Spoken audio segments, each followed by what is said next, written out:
première question qui est quelque peu rhétorique. Est-ce que the workspace ou scapes, donc le paysage du travail,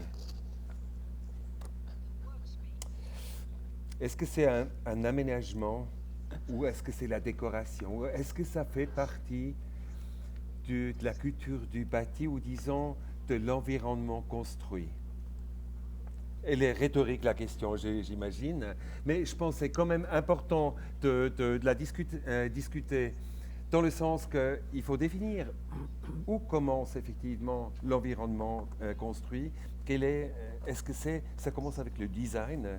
Est-ce que c'est un peu dans l'esprit des années 20 où on essaye de faire un design à travers la totalité des éléments de la vie quotidienne? Ou est-ce qu'il y a quelque part une limite? Est-ce que ça commence dans le working space et ce qui est privé reste complètement privé? Et je pense là, j'aimerais bien vous entendre à ce sujet. OK. I think the issue starts with buildings. I mean, I'm an interior designer, but architects have to create buildings that actually are human-centric, for sure. And for me, that's how the quality starts,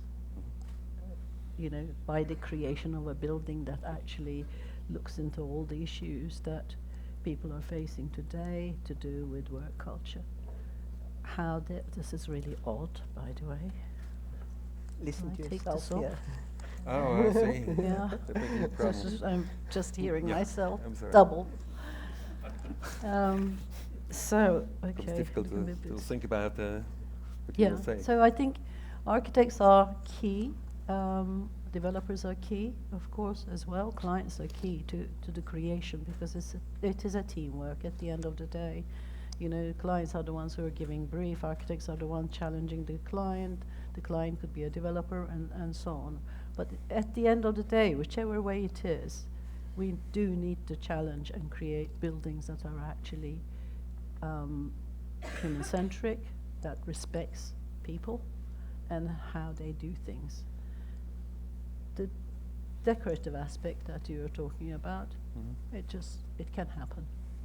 It's not the driving force for creation of a building for people to actually inhabit many hours in a day. Yeah. Okay, so I just continue with you. Continue. Maybe the question, or I try to say it in English, maybe. In your office, do you have an instrument that measure the work you are doing?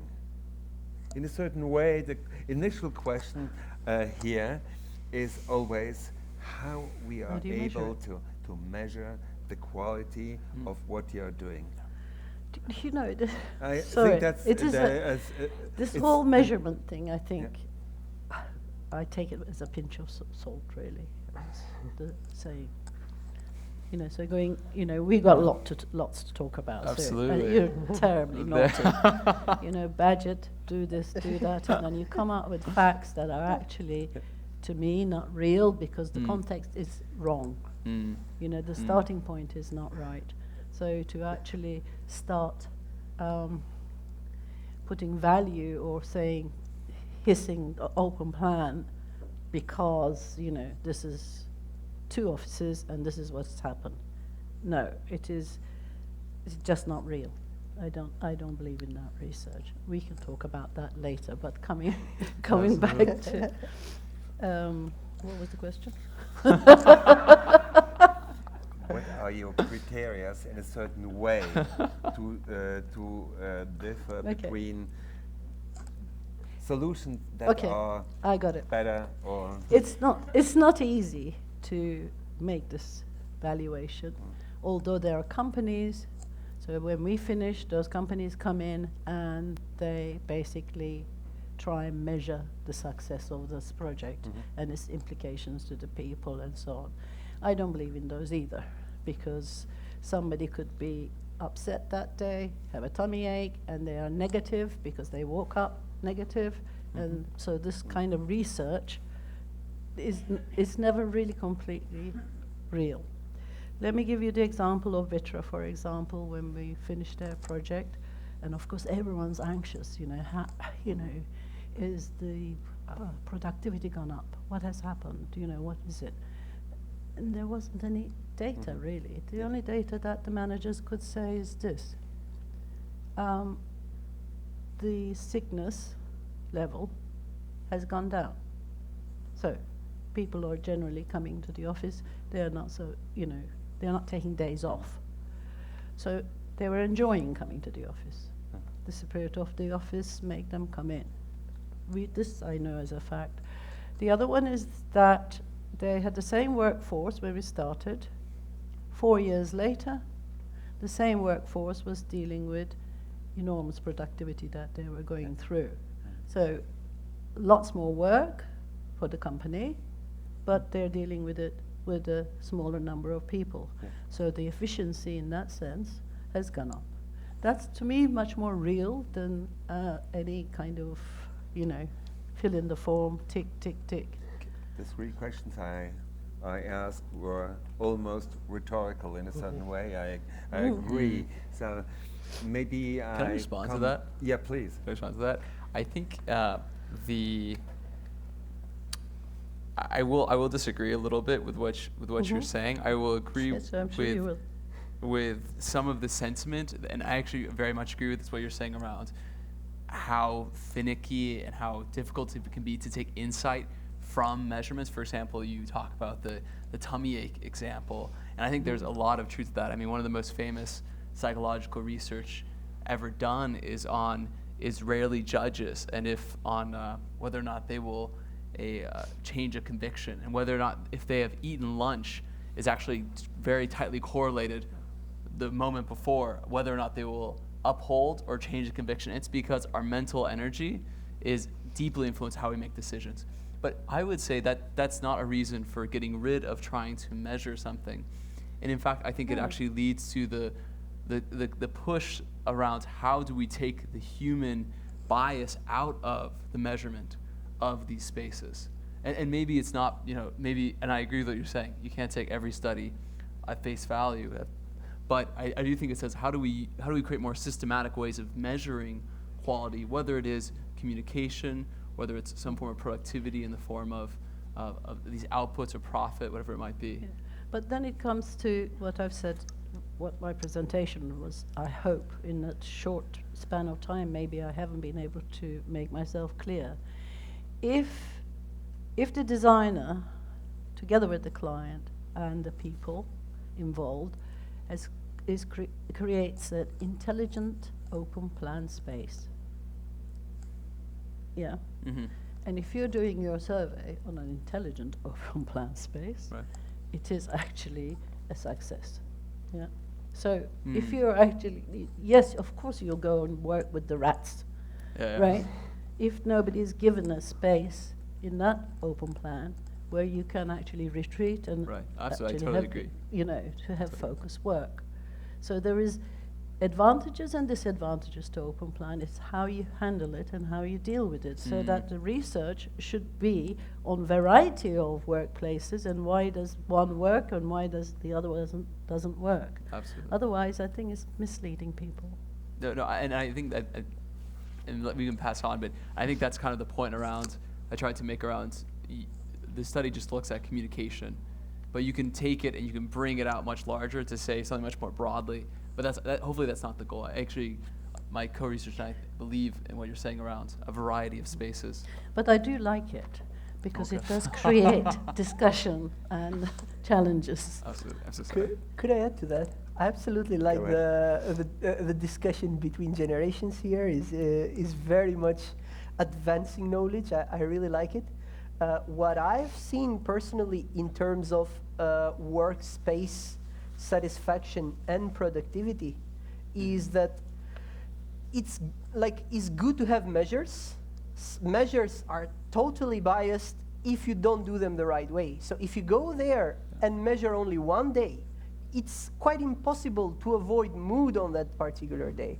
And what measures have kind of moved towards is take a little bit of a longer time span, and probably also think a little bit more about the productivity itself. My preferred measure in this case would be euros, or be whatever, dollars, pounds per FTE per year, and that is quite important in terms of taking a long span in that, as before and after implementation of the design quality measures.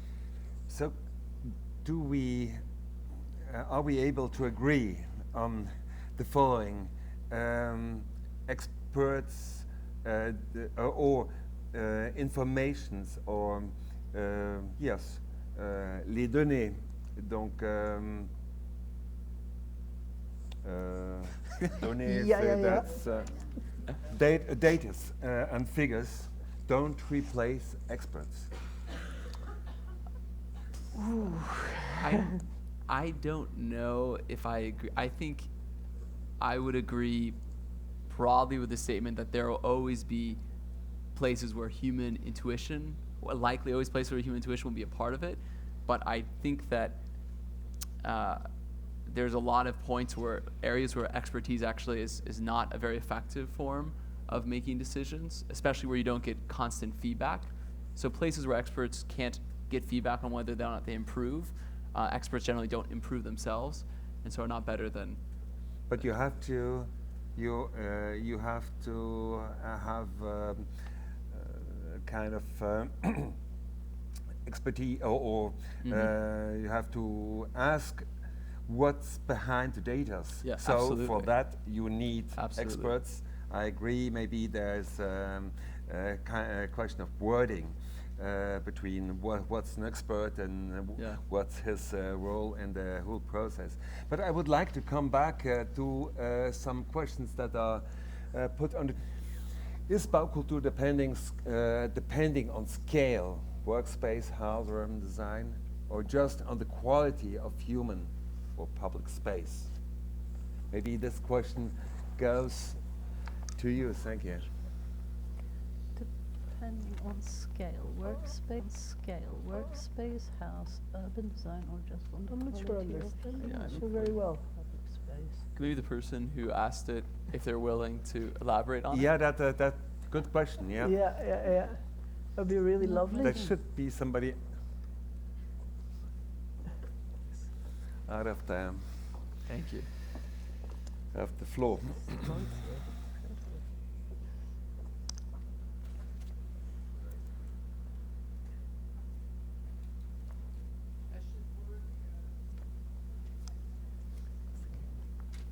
Should I say something more about this question? Please.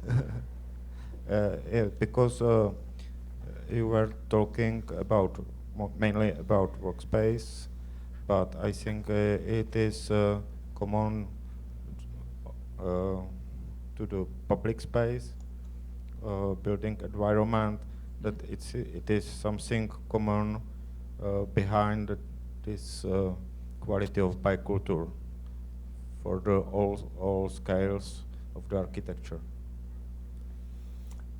I'm not sure if I really got the question.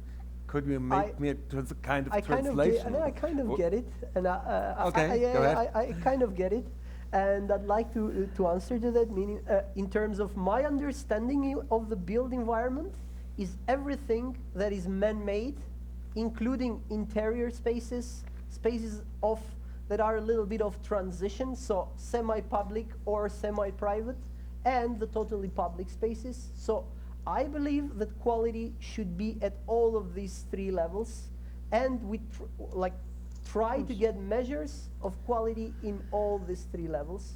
That is my belief, that built environment is everything that is man-made, and we should strive to get quality in all of these three levels. I don't know whether that answers your question or not, but yeah. I completely agree. I just have a problem. We have just 10 minutes, or we had 20 minutes to discuss, and I think we have to come on one question that I think bothers everybody over here, or bothers, I don't know, but I think it's up to you to answer. Is it the price who defines the quality, or it's the other way around? Ooh, very important. Very important. You just to you know you're working with I would say a huge vocabulary of specialists as the pricing quality, the praxis, and the question finally I saw on one of the last slides you showed was the combination of factors, and I think we are discussing about exactly this question, but we are putting, or for me the question is, what kind of factors? That's exactly what we need to know if you are discussing around the question of the quality and especially the high quality of Baukultur. A very, very fair point. To answer your first question, I don't believe that price defines quality. Quality is a different thing, but price can be a tool to measure parts of quality, different aspects of quality, because it directly relates what people are willing to pay for. Yeah. What defines quality, I wish I was really able or the expert to tell you that. As I stated in my presentation, it became clear in the discussions, is that what defines quality is a combination of things, and I would like particularly to stress three contexts. One, time; two, space, meaning locality, context; and three, culture. So these are the unavoidable things, so the cultural aspects, such as, for example, I live in the Netherlands, and they are super open about, it's a very open society, and even buildings at the ground floor are very extrovert. And if you go and take that context and place it in a Muslim culture, for example, we were always taught in design that those narrow Muslim streets would be really with doors that open in the courtyard that are not facing each other but are like this to protect privacy. So completely different context here, and this is basically what I would like to stress. So price is good for measuring, not the definition of quality. Thank you very much for this answer. Maybe the one question I would personally ask all of you in a certain way is, I have to find it. So go ahead. So we'll find it in between.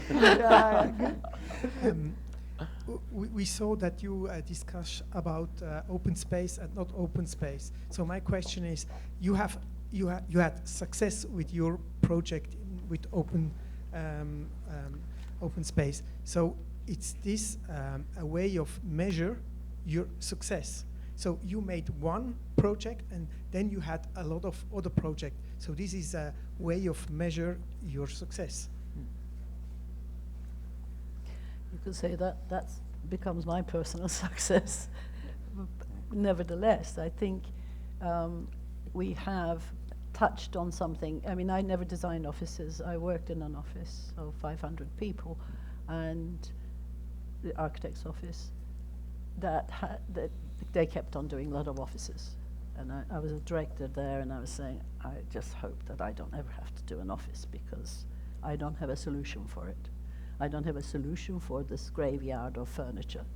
That's how and cubicles. And it's like, cellular offices and with daylight, corner offices for the executives, and then the rest of the workers are in between, no daylight, nothing. So this was the formula in the 80s of what a successful office is, with amazing timber paneling and so on, money spent on marble and stuff like that. I didn't want to do this, but I didn't have an answer for it either, until I ended up having my own practice and an office project came and you have to do it because, you're a startup. And we were working from home. I set it up from home. The experience of working from home is what really defined a lot of the things that we are doing now. And that was, we really enjoyed it. We enjoyed being in a home environment, so we started analyzing that. And out of that, then came our first project, where we started applying the things that we really, so it's a personal experience, as well as the experience of my team that was joining in with this. So we then created this very radical, those days, this was like 1994, a very radical workplace, which it became an iconic workplace in the way that we have dealt with the issues that we're talking about. So really, in a way, it is, open plan, but small scale, dividing up big spaces into smaller scales that are, definable by people, bringing in nature. All these things were things that we were experiencing. So I'm coming not from theoretical side, I'm coming from my own personal experience of what we really enjoyed. Now it's become much more complex now, and we're dealing with lots more people, and formulating this over 25 years. What was this? That was a good one. I didn't hear that. May I give the floor to you? I just cannot live in the room that price can somehow be an instrument to measure quality. Price is actually an indicator of real estate, which has to do with commercializing earth, which is not what everybody wants to see. So actually, it cannot be an instrument for measuring quality. It's an instrument. It is actually an indicator for real estate. That's what it is. And actually, my question goes back. You have very well presented criteria, how you improve interior, how you work, and what you are considering for criteria in order to make human work environments. But the question which relates you now both is, if a building of yours, if a building where you have made the interior with all the care that you have showed us is in a terrible neighborhood, the trip that every employee has to do every day to go to work might destroy all the effects that you have done inside. Well, when we're lucky, the client usually comes to us and says, we're looking for a building. Do you think you could do something to this? It's an old building somewhere. Usually in Holland we get this. They're usually, some of our clients who have trusted us, and a lot of our clients are actually repeat projects are repeat by the same clients. They come to us and ask, is this appropriate for us? Could this work? Could you turn this into a nice environment? And if we feel that actually the downside is the location, then we advise them on that. So yes, of course it will affect. A good one is we did Deloitte in Prague. They were bang in the middle of Prague in this, small streets and little houses and so on, and people really loved it. It wasn't a good workplace. And the company was actually shifting them to the slightly outside of town, and all the users were against this. So, but then it was a must in terms of the client. So then we worked with the users, understand their fears. Why? Because it's travel, because there isn't shops around to do their, evening shopping to take home, all sorts of reasons like that. So in a way, you then try and find solutions to deal with it, if it was a must. Thank you very much. Unfortunately, we don't have any time anymore. The others are all already on the drinks, I guess. Enjoying drink, oh yeah, without us. That's just unfortunate, because I would have a whole list of important questions, I think, that we should discuss, but at least we should have an answer on the answers coming from the floor concerning the question that the organizers put on the screen. Please. What are they?